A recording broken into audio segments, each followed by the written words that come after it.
Most people buy sprouts at the grocery store without ever thinking about growing them at home, which is a shame, because they are one of the simplest things you can produce in your own kitchen, with almost no equipment, no outdoor space, and no gardening experience whatsoever. A wide-mouthed jar, a handful of seeds, and tap water are genuinely all you need. Within 4 days, you can have fresh, living greens that are more nutritious than most of what is sitting in the produce section of any store. This video walks you through the entire process, from start to finish. Subscribe now so you never miss a video like this. What sprouts actually are. Before getting into the method, it helps to understand why sprouts are worth growing in the first place. A sprout is a germinated seed, the point at which a seed has just broken dormancy and is pushing out its first root and shoot. During that process, the seed's stored nutrients are being converted into more bioavailable forms as the plant prepares to grow.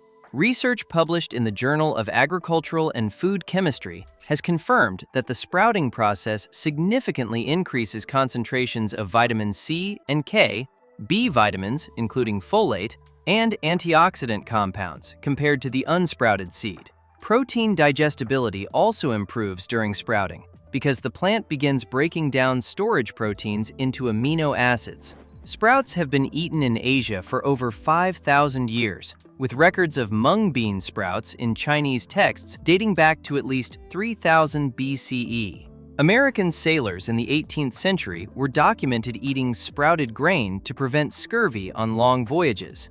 The caloric density is low, the nutrient density is high, and the cost per serving when you grow them yourself is genuinely a few cents. What you need. The equipment list for sprouting is short enough that most people already own everything they need. You will need a wide-mouth glass mason jar. Any size, from pint to quart, works well. You will need a way to cover the mouth of the jar that allows air to pass through and water to drain. The simplest option is a square of cheesecloth held in place with a rubber band or the jar's screw band ring. Dedicated sprouting lids with a stainless mesh screen are available at most kitchen stores for a few dollars and make rinsing and draining easier. You will also need a bowl to rest the jar in at an angle, mouth side down, so water drains freely. A dish drying rack works perfectly for this. That is genuinely the complete equipment list. No grow lights, no soil, no special containers. For seeds, always buy seeds labeled specifically for sprouting, or certified organic sprouting seeds from a reputable food supplier. Do not use seeds from a garden center. Garden and agricultural seeds are frequently treated with fungicides, pesticides, or anti-clumping agents that are not safe to consume. Sprouting seeds are sold untreated, specifically for food use, and are widely available at health food stores, online retailers, and farmers markets. Choosing your seeds. The best starting choices for beginners are mung beans, broccoli seeds, radish seeds, lentils, and sunflower seeds. Each produces a distinct flavor and texture, and they all sprout reliably at normal room temperature. Mung beans are the most forgiving and fastest of the group. They produce the thick white sprouts found in Asian cooking and have a mild, neutral flavor that works in almost any preparation. 1 tablespoon of dry mung beans produces roughly 1 cup of sprouts in 3 to 4 days. Broccoli sprouts have attracted the most research attention due to their sulforaphane content. Sulforaphane is a compound studied extensively for its role in activating the NRF2 pathway, the body's cellular antioxidant defense system. A study at Johns Hopkins University found that 3-day-old broccoli sprouts contained 20 to 50 times more sulforaphane precursors than mature broccoli. 1 teaspoon of broccoli seeds produces a full jar of mild, slightly bitter sprouts. Radish sprouts are peppery and bold, ready in about 4 days. Sunflower sprouts are nutty and substantial, good as a topping or in salads. Lentils sprout easily and produce a hearty, slightly earthy shoot that works well in cooked dishes and grain bowls. One seed you should not use for raw sprouting is kidney beans. Raw kidney bean sprouts contain high concentrations of phytohemagglutinin, a lectin that causes severe digestive illness. Kidney beans require cooking at full boiling temperature to deactivate this compound. Stick to the varieties specifically sold for sprouting. Step 1. Measure and rinse. Measure your seeds. For small seeds like broccoli, radish, or alfalfa, 1 to 2 teaspoons fills a quart jar when sprouted. For medium seeds like mung beans or lentils, use 2 to 3 tablespoons. For larger seeds like sunflower, use a quarter cup. The instinct to add more is worth resisting. Sprouts expand to 4 to 8 times their dry volume, and overcrowding reduces airflow and increases the risk of mold. Place the seeds in your clean jar and rinse them once under cold running water, swirling and draining through your mesh lid or cheesecloth. This removes dust, debris, and any loose seed coatings. Step 2. Soaking. After rinsing, add cool water to the jar at about 3 times the volume of your seeds. Set the jar on the counter at room temperature, covered loosely, and leave it alone for 8 to 12 hours. Overnight works perfectly for most seeds. Mung beans and sunflower seeds do well with a full 12 hours. Broccoli and radish seeds need only 6 to 8 hours. Alfalfa seeds are so small that 4 to 6 hours is sufficient. During soaking, the seed absorbs water, the hull softens, and germination begins. Research has also shown that soaking reduces phytic acid content in seeds and legumes by up to 50%, which improves the absorption of minerals like zinc, iron, and magnesium when you eat the finished sprouts. After the soak is complete, drain the water thoroughly through the mesh lid. Then rinse once with fresh cold water and drain again completely. Step 3. Setting up for growth. After draining, position the jar at a 45-degree angle in a bowl or on a dish rack, mouth facing down and slightly tilted so any remaining water can continue to drain and air can circulate freely. The jar does not need to be in complete darkness, but direct sunlight in the early stages can overheat the seeds and encourage bacterial growth.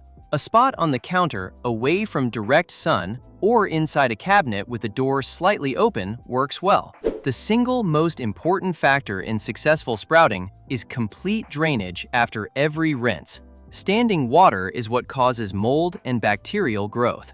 If your sprouts smell sour or unpleasant at any point, drain more thoroughly, rinse more often, and if the smell persists, compost the batch and start fresh.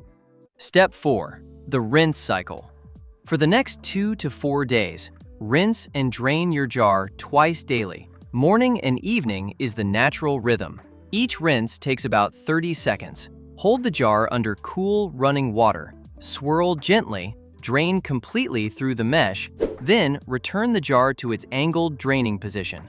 On day 1 after soaking, you will see tiny white tails emerging from the seed coat. On day 2, the tails grow longer and begin to curl and branch. By day 3, most varieties show distinct root systems and the first hints of a shoot pushing upward.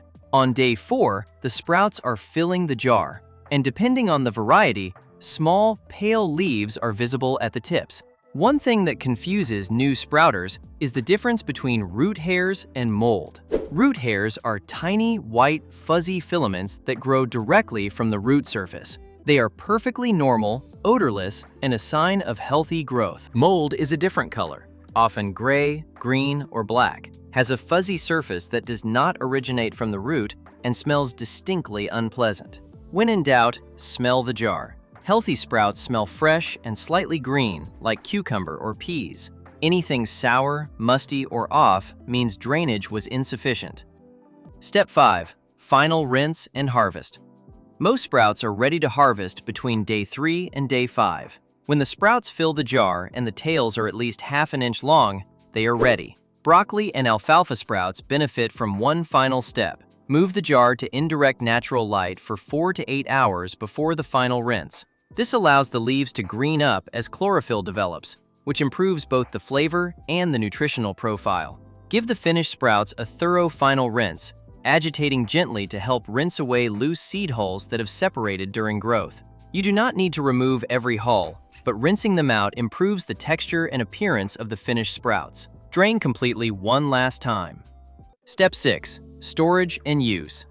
After the final rinse and drain, spread the sprouts on a clean kitchen towel for 10 minutes to remove surface moisture. Transfer them to a jar or container, loosely packed, and refrigerate.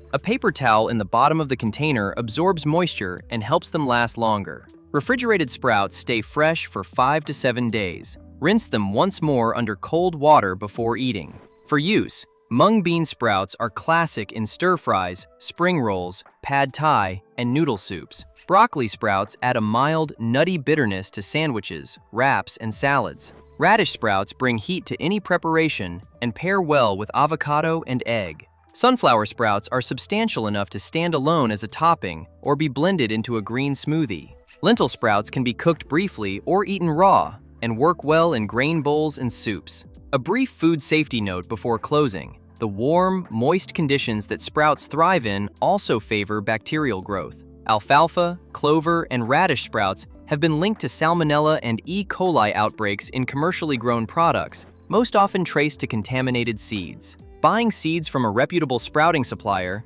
rinsing thoroughly at every step, and keeping equipment clean significantly reduces this risk. People with weakened immune systems, pregnant women, the elderly, and very young children may want to lightly cook sprouts before eating as an added precaution. 4 days, 1 jar, a few cents worth of seeds, and you have a living food that your grocery store charges several dollars for. If this guide gave you what you needed to get started, give this video a thumbs up. Subscribe so you never miss a video. See you in the next one.